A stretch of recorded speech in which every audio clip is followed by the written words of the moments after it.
Hey, that was JB, Brick Fanatic here.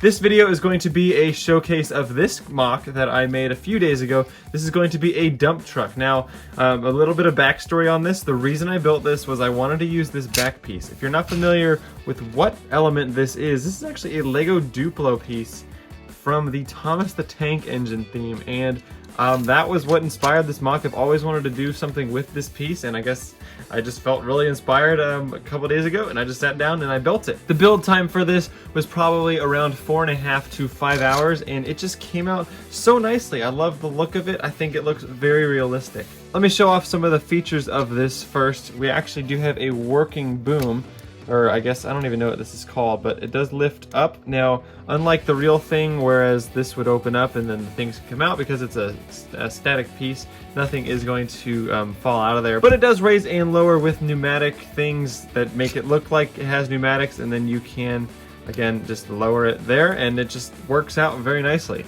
Around the back here, you can see it does have, let me lift it up here, it does have mud flaps. These are using the LEGO flag piece.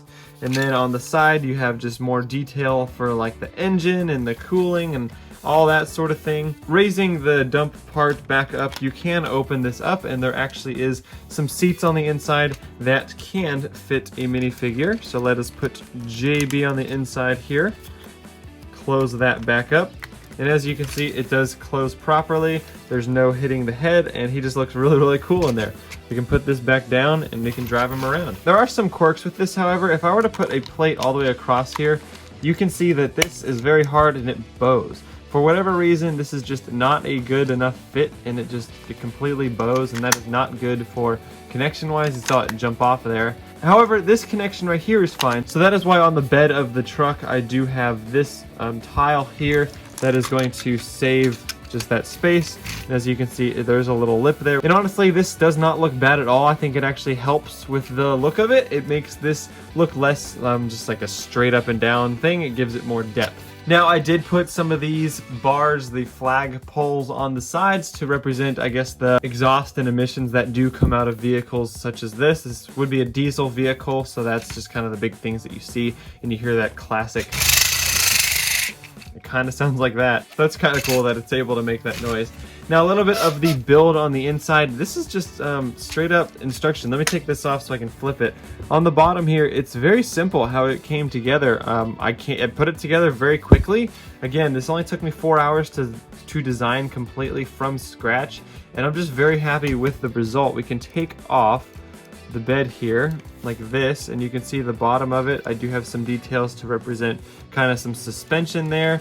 There's just a tiling that goes all the way across, and this just fits right up, and I think it looks very, very nice.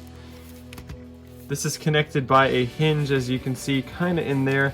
This hinge just goes up and down. Now this piece here, as you saw, did come off because it's only connected by 2 studs on these 1x2 cheese slopes, but that's fine. I had to do that to accommodate these bars in here to help the mud flaps actually stay above the wheel line, and I think I was able to figure that out, and it came together very nicely.